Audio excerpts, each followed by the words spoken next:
नमस्कार मित्रांनो, आज आपण बघणार आहोत अतिशय एक नवीन विषय, मानसिक स्वास्थ्य आणि समाजसेवा यांचा कसा अतूट संबंध आहे या संदर्भामध्ये काही महत्त्वाचे मुद्दे आपल्यासमोर मी ठेवणार आहे. आता उरलो उपकारापुरता या भूमिकेत जेव्हा व्यक्ती यायला लागतो तेव्हा तो स्वार्थातून, सुडातून बाहेर येतो आणि तो परोपकाराचा विचार करतो. परोपकार ते पुण्य, परपीडा ते पाप. जेव्हा तो परोपकार करायला लागतो तेव्हा त्याच्यामध्ये दुसऱ्यांबद्दल भलाई, दुसऱ्यांची चांगला विचार करायला लागलो, दुसऱ्याच्या कल्याणाचा विचार करायला जेव्हा माणूस लागतो तेव्हा त्याच्यामध्ये सकारात्मक भाव निर्माण होतात. आणि जेव्हा सकारात्मक भाव निर्माण व्हायला सुरुवात होते तेव्हा नकारात्मक भाव दूर जातात. नकारात्मक भाव दूर गेले की तणावाची स्थिती कमी होऊन जाते आणि तणाव कमी झाला की मानसिक स्वास्थ्य उत्तम राहते. हे सायन्स आहे. हे सायन्स समजून घेतलं पाहिजे. आणि सेल्फ इमेज खूप छान होते जेव्हा माणूस आपण काही जणांच्या तरी उपयोगाला येत आहोत, आपला काहीतरी उपयोग होत आहे, ही भावना माणसाची सेल्फ इमेज स्ट्रॉंग करते, स्वतःची आत्मप्रतिमा स्ट्रॉंग करते. आपण काहीतरी उपयोगाचे आहोत ही भावना माणसाला आनंदित करते, समाधानी करते. आणि आपण काहीच उपयोगाचे राहिलो नाही असं जेव्हा वाटते तेव्हा माणूस नकारात्मक भावनेचा शिकार होतो. हे जर टाळायचं असेल तर आपण इतरांच्या कल्याणाचा विचार आपण करायला हवा. आणि हे समाजसेवा म्हणजे काय, समाजकार्य म्हणजे काय, ज्या निरपेक्ष कामातून ज्या निरपेक्ष कामातून समाजाला मदत होते, समाजातील जे साधनं असतात, जे साधन सामुग्री असते त्याचं जतन व्हायला मदत होते. त्याचबरोबर समाजाला आवश्यक साधन सामुग्री निर्माण व्हायला मदत होते आणि समाजातील व्यक्तींच्या अडचणी, समस्या आणि प्रश्न सोडवण्याची प्रक्रिया गतिमान व्हायला मदत होते समाजसेवेमुळे.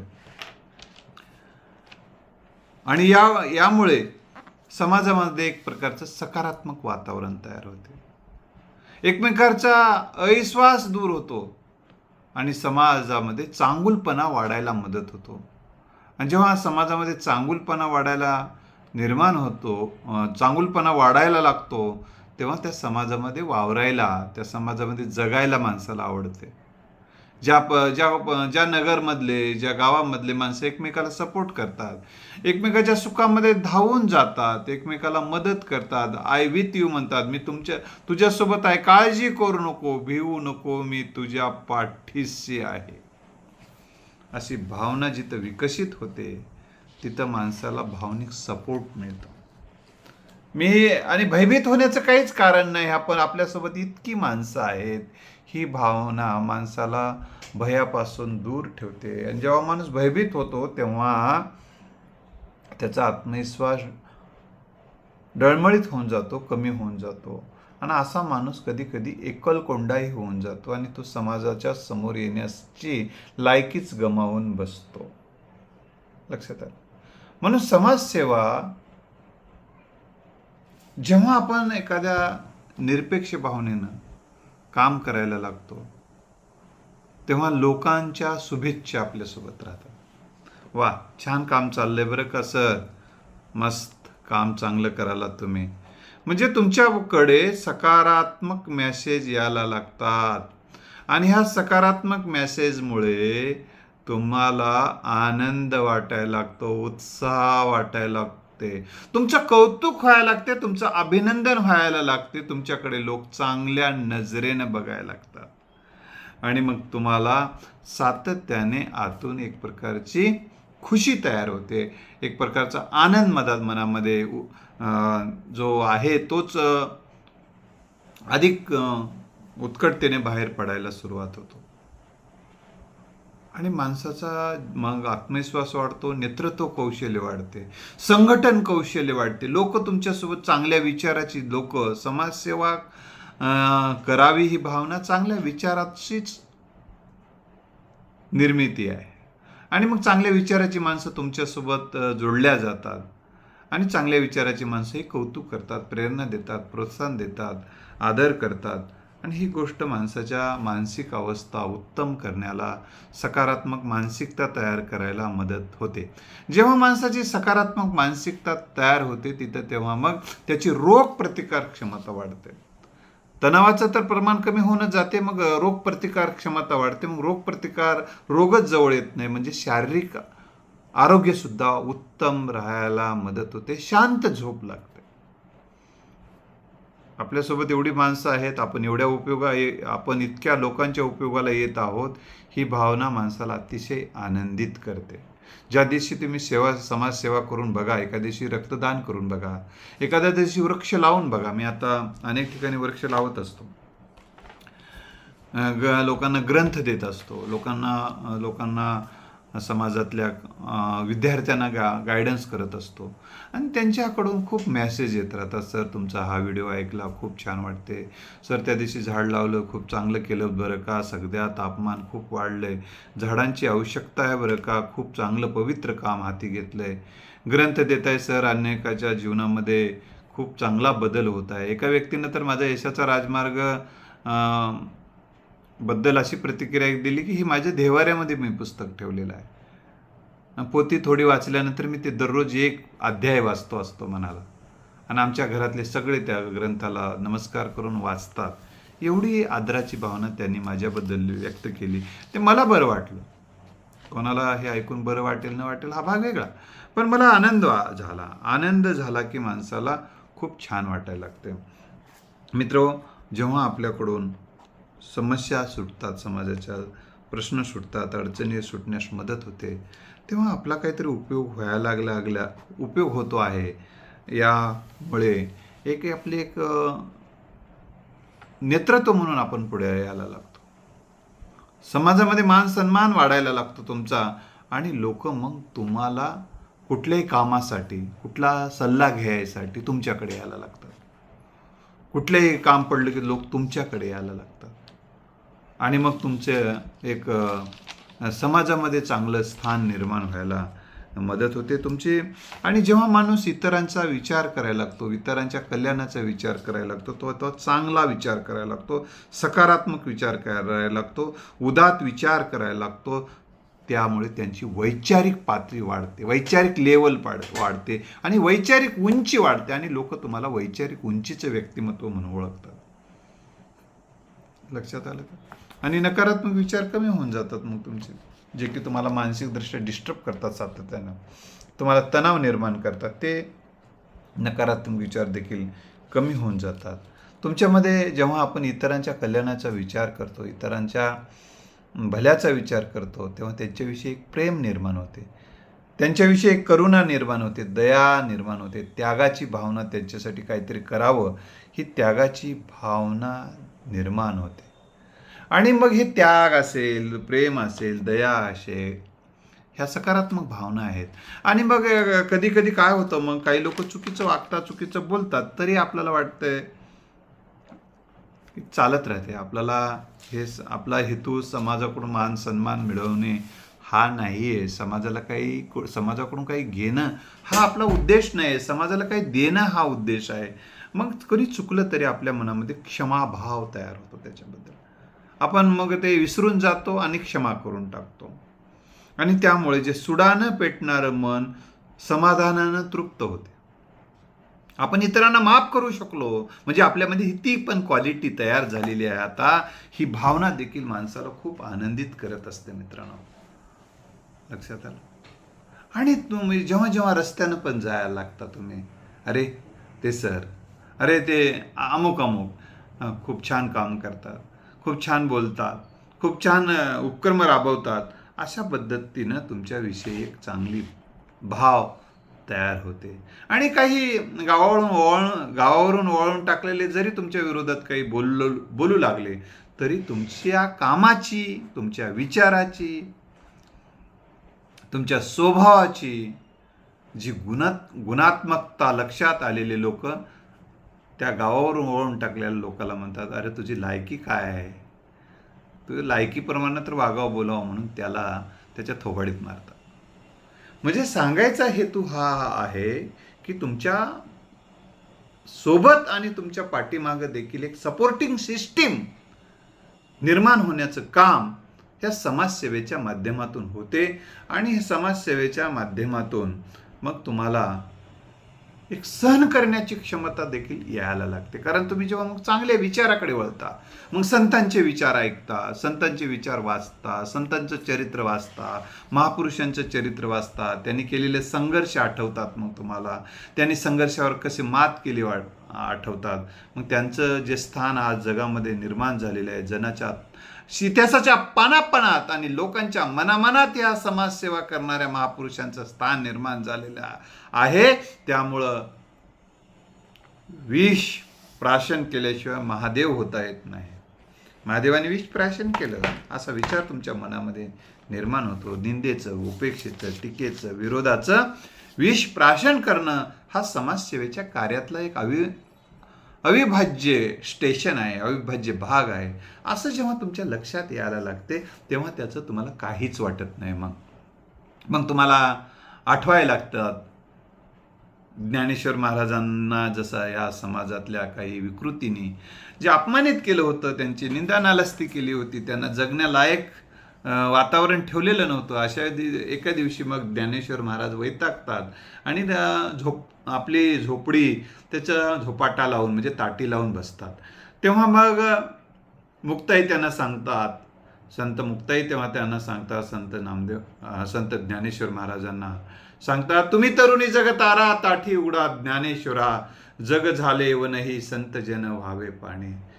तुम्ही या बाहेर या, तुम्ही जगा आणि इतरांना जगवा. तुम्ही तरुणी जगतारा ताठी उघडा ज्ञानेश्वरा, संततेने व्हावे जग बोलणे सोसावे. अशा पद्धतीचाही विचार त्यांनी मांडला.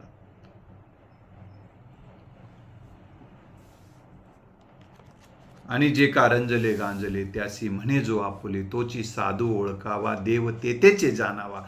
हा विचार समाजसेवा करणाऱ्या माणसाला संत तुकोबारायांनी संतत्व बहाल केलं, देवत्व बहाल केलं. ऐका, तुम्हाला अजून लक्षात येईल मग ते.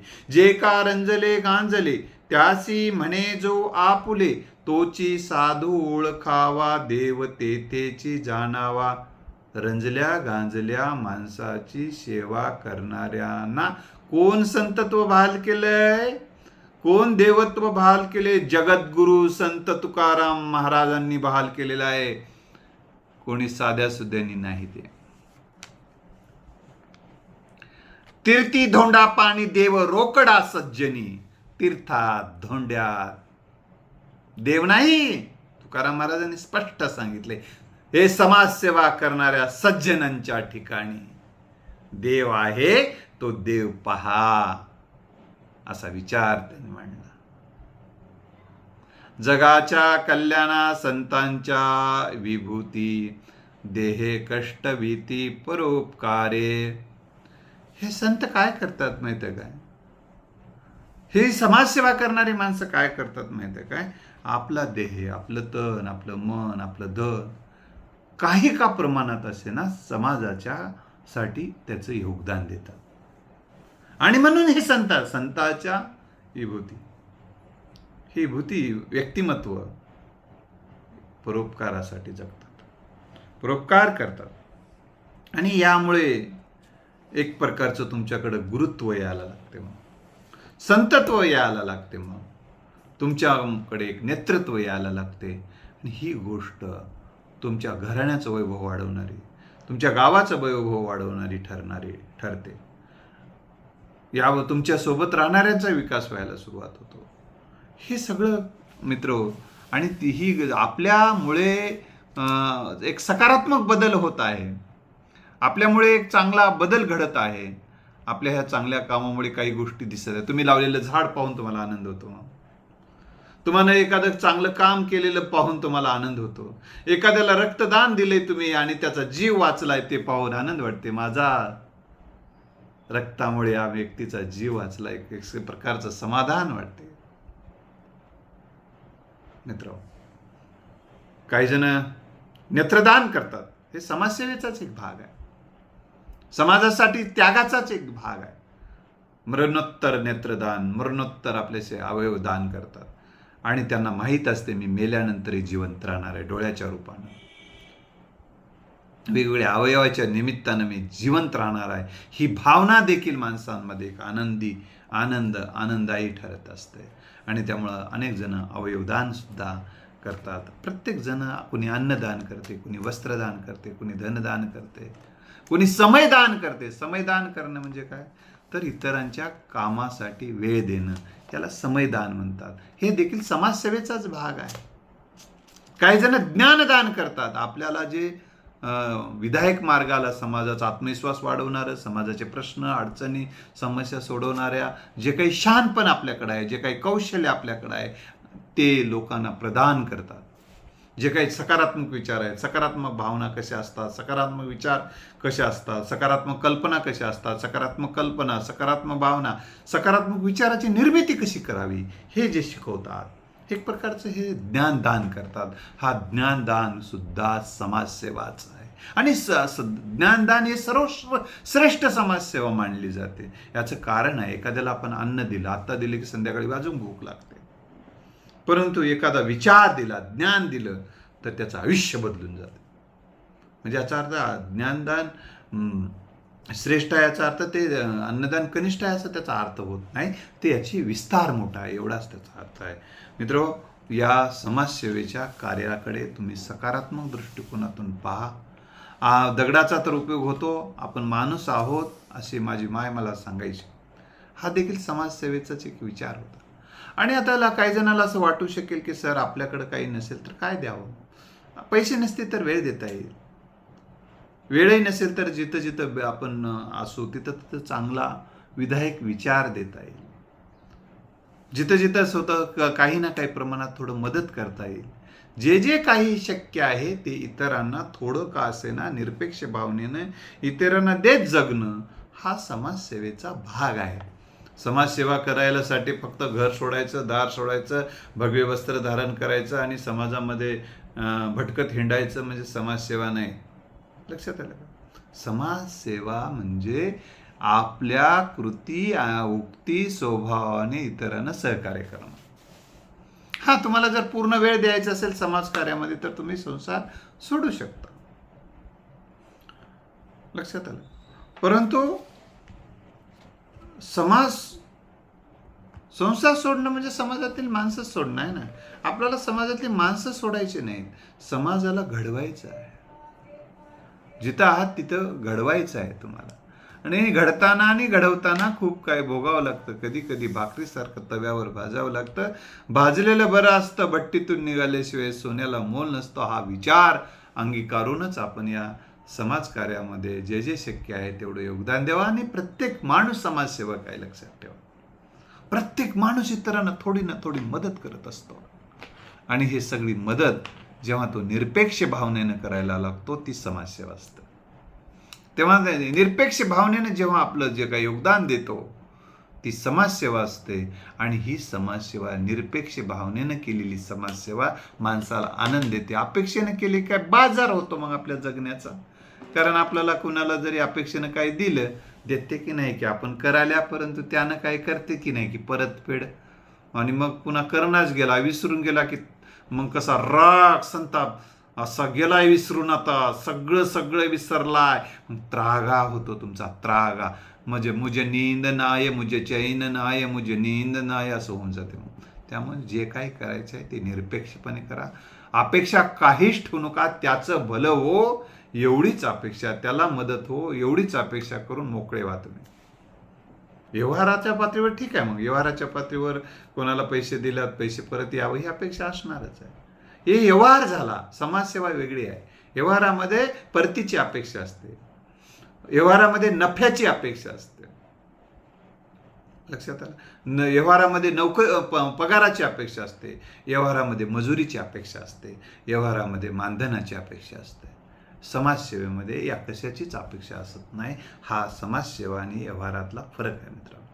मग जीवन जगण्यासाठी व्यवहार लागतो की नाही? जोडून या धन उत्तम व्यवहारे, उदास विचारे वेच करी.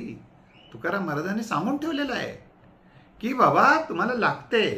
व्यवहारासाठी, अन्न खाण्यासाठी लागते, वस्त्र घेण्यासाठी पैसे लागतात, जीवन जगण्यासाठी आवश्यक गरजा भागवण्यासाठी पैसे लागतात. त्यासाठी तुम्ही व्यवहार करा. व्यवहार सुद्धा आवश्यक आहे. कारण तुम्ही व्यवहार उत्तम करू शकला नाही तर तुम्ही समाजसेवा पण कशी करू शकणार आहात? तुमच्याच अंगावर फाटके कपडे असतील तर दुसऱ्याच्या अंगावर कपडे कसे देणार आहात? याचा अर्थ मी कोणाला कमी लेखायचा भाग नाही याच्यामध्ये. काही जणांच्या अंगावरच कपडे नव्हते, ते जर आयुष्यभर समाजसेवेमध्ये होते, म्हणजे याचा अर्थ ते फाटके होते काय? नाही. त्याचा अर्थ त्याचा घेऊ नका, शब्दशः अर्थ. मला काय म्हणायचं आहे की आपल्याकडे काही असेल तरच आपण काही देऊ शकतो. हे मी संसारिक माणसासाठी बोलतोय. संन्यस्त आणि पूर्ण आयुष्य समर्पित केले या राष्ट्रासाठी, या देशासाठी, जगासाठी, हे त्यांच्यासाठी नाही हे वाक्य. तर मित्रो, या समाजकार्यामध्ये तुम्हाला जर पडायचं असेल तर काहीच फार काय करावं लागेल. काय एखादं म्हणलं सर मला समाजसेवा करायची आहे, मी काय करू? काही नाही, एखाद्या वर्षातून 1-2 झाडं लावा, घरासमोरचा कचरा स्वच्छ करत राहा, आपल्या दारातला कचरा दुसऱ्याच्या दारात टाकायचं सोडून दे. हे सुद्धा समाजसेवाच आहे. समाजाला उपद्रव होईल असं न वागणं देखील समाजसेवा आहे असं समजायचं. समाजाला जे जे उपकार काय देणं म्हणजे समाजसेवा आहे असं समजायचं. यासाठी प्रत्येक माणूस समाजसेवा थोडी ना थोडी करत असतो. आपण प्रत्येकाने ती करावी एवढीच या भावना आहे. यामुळे मानसिक समाधान वाढते, माणसाचं समाजामध्ये एक चांगली इमेज तयार होते, स्वतःच्या नजरेतही चांगली इमेज तयार होते. आणि अशी इमेज तुमची तयार हो, तुम्हाला मानसिक स्वास्थ्य लाभो एवढी एक प्रार्थना विधात्याच्या समोर करतो. सबका मंगल होय रे, सबका मंगल होय. सर्वे सुखेन संतु सर्वे निरामय. आता ईश्वात्मके देवे तेने वागेज्ञ तोषावे. तोषो निमज द्यावे पसाय दान हे. खळांची व्यंकटी सांडो तया सत्कर्मी रती वाडो. भूता परस्परे जडो मैत्र जीवा भूता परस्परे जडो मैत्र जीवांचे. दुरितांचे तिमिरे जाओ ईश्व स्वधर्म सूर्य पाहो. जो जे वांछिल तो ते लावो प्राणी जात. अशा पद्धतीची सद्भावना, सदसंकल्प, जगाच्या कल्याणाचा विचार करत राहावा. शुभ संकल्प करत राहणं सुद्धा एक समाजसेवेसाठी पूरक भाग आहे. मानसिकता उत्तम राहायला मदत होते.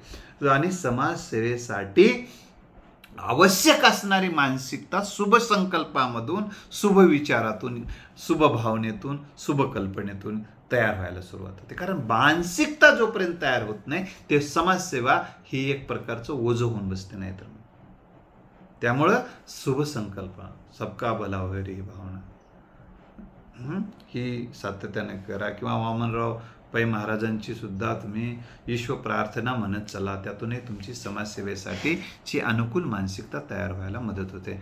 धन्यवाद. हा व्हिडिओ आवडला असेल तर इतरांना पाठवा आणि निरपेक्ष भावनेतून पाठवा. हा सुद्धा तुम्हाला एक आनंद देणारा भाग आहे. धन्यवाद.